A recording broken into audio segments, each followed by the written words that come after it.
Simon Voyer, votre intervention porte sur les médias, la sphère publique et le dissensus. Vous allez tenter de réfuter le mythe de la communication comme vecteur de pacification des relations sociales au profit d'une lecture dite agonistique, c'est-à-dire conflictuelle de toute relation de communication sociale. Je tiens à remercier toutes les organisatrices et les organisateurs pour cette invitation et pour cet événement très riche. Bon, effectivement, comme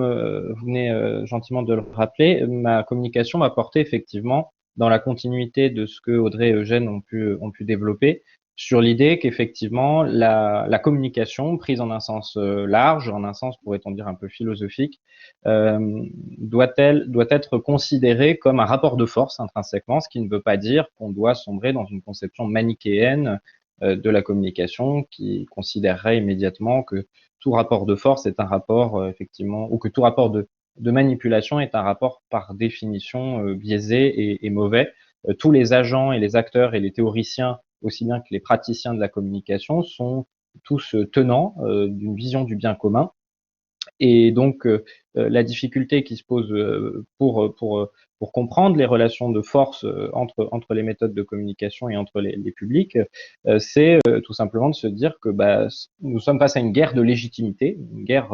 morale, pourrait-on dire, qui nous impose effectivement de réfléchir à hauteur de cette dimension conflictuelle et pas en deçà d'elle. Et donc moi, le sens de mon intervention, je vais essayer de le résumer très brièvement, comme ça, si jamais il faut me couper, on pourra le faire sans problème, c'est de démonter un mythe qui est en même temps quelque chose de très fort intellectuellement et qui a été imposé par une figure intellectuelle très, très puissante de la philosophie de la communication et du langage social, qui est Jürgen Habermas, qui, à travers sa théorie de la sphère publique, a associé la philosophie de la communication, de la transparence, comme on dit, démocratique, ou du pluralisme démocratique lié aux institutions politiques, à la presse écrite, numérique, aux différents supports médiatiques de communication, y compris la publicité, et qui a essayé de lier la question démocratique à la question de la pacification des relations sociales par la transparence et l'échange dans des institutions, canalisant justement les conflits pour créer du consensus comme condition finalement de la régulation sociale. Le problème de cette conception, qui a été essentielle pour construire un certain nombre de nos institutions démocratiques, c'est qu'elle nie, en fin de compte, la dimension de rapport de force, voire la dimension de partialité, en fait, de tous les acteurs de la communication, qu'il s'agisse de communication politique ou privée, tout communicant, par définition, est dans un rapport de force avec la personne ou les personnes qu'il cherche à convaincre au nom de ses propres valeurs morales. Et donc, en fait, nier cette dimension-là, d'une certaine manière, c'est passer à côté de ce qui se passe profondément dans les relations de communication. Donc, pour aller très rapidement, donc pour résumer le mythe, ce que j'appelle le mythe du pluralisme comme pacification des relations sociales par le consensus dans l'ordre de la communication, donc que j'associe à Habermas. Je résume d'une phrase, en fait, ce qui est trop bref, mais ce qu'il a énoncé dans son livre majeur de 1962 qui s'appelle L'espace public, archéologie de la publicité comme dimension constitutive de la société bourgeoise, c'est que depuis, on va dire, l'aube un petit peu de la Révolution française, on voit émerger en Europe la constitution d'espaces qui sont donc par exemple des cercles intellectuels, des cafés, des titres de presse, qui vont organiser la communication et la circulation des idées politiques, donc à l'aube de la Révolution française, et que tout cela, ça a initié un mouvement historique de constitution de ce qu'il nomme la sphère publique, c'est-à-dire la sphère de la communication publique, en tant qu'elle garantit la responsabilité du pouvoir politique face à cet espace de formation et de mise en visibilité de l'opinion publique. Donc, cette notion d'espace public, pour Habermas, elle suppose la possibilité politique de parvenir à un consensus, c'est-à-dire à une régulation des conflits par l'échange des points de vue et le pluralisme de la parole et de la communication dans la régulation par les institutions que sont aussi bien les médias que les canaux publics et même privés, les entreprises aussi font partie de cette conception de véhicules de l'information. Donc moi, pour aller très vite justement au point que j'aimerais faire, je vais passer immédiatement à la philosophie politique du langage à laquelle j'adhère et que, en tant que membre du média Le Vent se lève, nous fréquentons, à laquelle nous puisons notre inspiration en tant que média d'opinion, média engagé, média d'analyse, mais aussi média engagé. C'est la philosophie donc du théoricien politique Ernesto Laclau, qui donc auteur d'un livre très célèbre, La raison populiste, s'oppose à la conception de Jürgen Habermas pour rétablir l'idée que toute relation de communication, quelle qu'elle soit, au sens large, est une relation par définition de conflit, et qui mobilise justement une part aussi d'irrationalité, comme l'ont bien rappelé Audrey et Eugène avant moi, c'est-à-dire le fait de mobiliser des affects pour engager justement des publics à s'identifier en fonction de leurs propres valeurs à une communauté, qu'il s'agisse d'un peuple ou voilà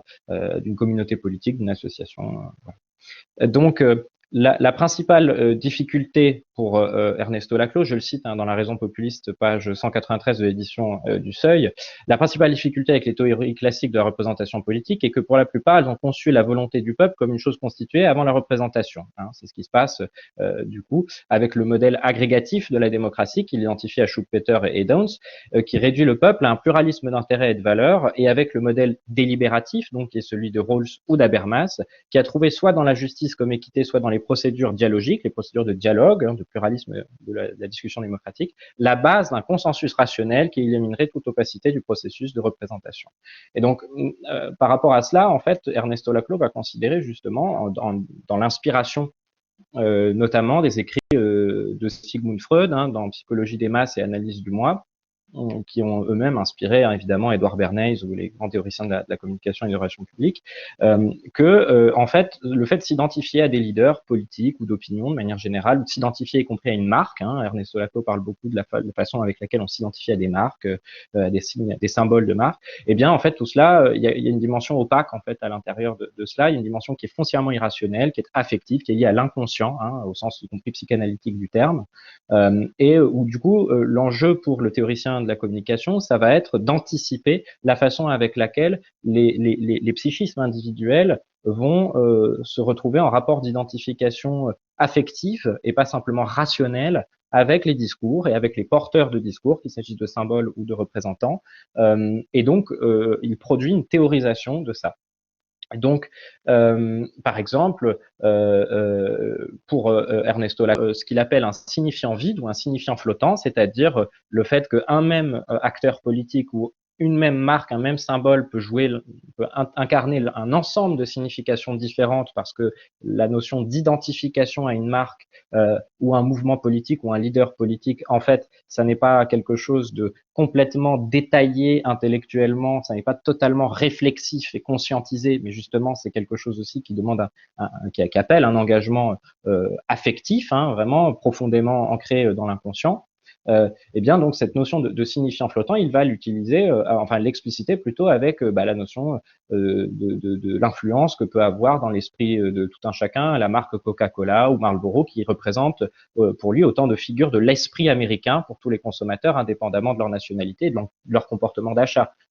Et donc finalement, cette idée qu'entre un leader politique et une icône de marque ou autre, on a vraiment cette dimension que Laclau appelle le signifiant vide ou le signifiant flottant, qui est le fait qu'un même symbole, un même objet a plusieurs significations différentes en fonction de publics qui pourtant s'identifient en fait collectivement à ces leaders ou à ces symboles. Et cela est lié au fait que la communication, ça n'est pas une activité qui compte sur la rationalité explicite de la transmission du message et de l'interprétation du message, mais qui utilise des techniques pour toucher le cœur, on pourrait dire tout simplement, des publics cibles qui sont les plus à même d'être touchés par ces symboles, par ces messages. Et donc, en fait, on revient un petit peu à l'idée qu'avait évoquée Audrey, depuis l'Antiquité. En fait, c'est tout simplement un retour à la rhétorique et à la conscience qu'on a développé très tôt en Occident que faire de la politique ou faire de la communication de manière générale, c'est avoir une emprise en quelque sorte, avec tout ce que ça a de négatif et de nécessaire complètement à la fois, sur l'esprit de gens qui sont non pas manipulés complètement de l'extérieur, mais qui sont manipulés, on pourrait dire, de l'intérieur, par rapport en fait à une communauté de valeurs initiale entre la personne qui va produire le message, le symbole qui va véhiculer le message et les gens qui vont le recevoir. C'est-à-dire que voilà, on peut pas manipuler des gens qui sont complètement à l'extérieur finalement de nos valeurs. Et donc l'enjeu, c'est plutôt comment on va mobiliser effectivement des communautés dans l'identification à des signaux qui soient des leaders ou des symboles de marque. Moi, je voudrais finir mon propos très rapidement en appuyant finalement cette vision qui vient de la philosophie politique et aussi en partie de la psychologie des groupes, issus voilà, de la lecture qu'en produit notamment Ernesto Laclau. Dans toute la première partie de La raison populiste, il fait un inventaire des critiques de toute la psychologie des foules qui a pu être produite au XIXe siècle pour lui opposer justement la force de la psychologie freudienne des masses, qui n'est pas du tout une critique de la bêtise des masses comme on le croit un peu vulgairement, au contraire une analyse précise de la façon avec laquelle des masses vont s'identifier à un leader et qui est un phénomène très complexe et qui n'est pas quelque chose d'acquis en soi. Et je voudrais étayer toute cette vision sur la lecture que Jean-Louis de Sales, qui est un théoricien de l'information, donc un spécialiste notamment des langages informatiques et mathématiques de l'information, et qui applique ses réflexions à la théorie de l'évolution et de l'émergence du langage dans la théorie de l'évolution, pour montrer que tout cela, ça s'enracine aussi dans des visions peut-être plus profondes en termes historiques et en termes logiques, scientifiques. Et donc, Jean-Louis de Sales nous explique dans ses différents écrits, vous pouvez aller sur le site internet, je mettrai dans la description, dans le chat éventuellement le lien du site internet. Dans ces différents articles scientifiques, Jean-Louis de Sales, il propose une notion de l'information qui renforce cette idée que la communication est quelque chose d'en partie opaque par l'idée que ce qui va être, du point de vue y compris mathématique, considéré comme de l'information, c'est ce qui est nouveau par rapport à ce qu'on connaît déjà. Et qu'est-ce qui est nouveau par rapport à ce qu'on connaît déjà? C'est pas quelque chose de radicalement étranger à ce qu'on connaît, ce sont tout simplement des versions simplifiées en fait d'événements ou de faits que l'on connaît déjà. C'est ce qu'il appelle, ce qu'on pourrait appeler avec lui, une logique de subversion. Ce qui est subversif en fait dans toute relation de communication, qu'il s'agisse de la publicité, d'un discours politique ou de communication, y compris entre les animaux, c'est quand il va y avoir des courts-circuits qui vont nous permettre de nous rapprocher de ce qu'on connaît déjà d'une façon originale. C'est-à-dire on reconnaît quelque chose, mais on le reconnaît plus vite et plus efficacement que ce à quoi on s'attendait. Et donc l'information, dans sa conception, c'est justement ce différentiel entre ce qui est attendu finalement comme difficulté à déchiffrer le message et la rapidité avec laquelle finalement on va déchiffrer ce message parce que c'est une nouvelle version plus simple de ce qu'on connaît déjà. Donc ce rapport entre simplicité et subversion, on peut l'illustrer d'une façon très concrète pour comprendre comment ça marche de manière générale dans l'ordre du symbolique, du langage en général. C'est quand par exemple McDonald's fait une publicité où il réduit sa marque au simple burger par exemple, et où il n'y a plus besoin de voir même le sigle et autres, une publicité juste avec le burger, on s'identifie de façon métonymique immédiatement par simplification absolue du message à l'information clé qui est justement l'imaginaire de marque, l'ensemble des significations associées à ce symbole. Et donc ça, c'est cette logique de simplification, c'est ce qu'on pourrait appeler la logique de subversion qui va permettre justement de renforcer la connivence en fait affective, parce que ça veut dire qu'on fait confiance aussi à l'audience pour qu'elle puisse être capable de reconnaître un symbole simplifié d'un discours complexe. Et donc, les stratégies de communication, les techniques de communication créent de la connivence justement par des effets de simplification qui sont des effets d'opacification, c'est-à-dire qui permettent à l'imaginaire de reconnaître rapidement ce dont il est question et en même temps de laisser, entre guillemets, défiler l'ensemble des significations possibles associées à ces signifiants flottants, comme les appelle Ernesto Laclau. Voilà, je conclurai là-dessus en rappelant que donc la communication, de mon point de vue et du point de vue des auteurs que j'ai essayé de résumer, c'est donc un rapport de force et c'est une technique, non pas une technique rationnelle s'adressant à l'esprit rationnel en quelque sorte des personnes que l'on vise, mais c'est plutôt une technique rationnelle s'adressant aux parts d'irrationalité affective notamment et psychologique des gens à qui l'on s'adresse parce que tout le monde, moi le premier et n'importe qui, possède en soi une part affective irrationnelle et qu'il est tout à fait normal de pouvoir réfléchir à la façon de mobiliser cela en rapport avec des valeurs morales qui sont celles que l'on défend et celles auxquelles on pense qu'adhèrent les publics que l'on vise. Voilà, je vous remercie.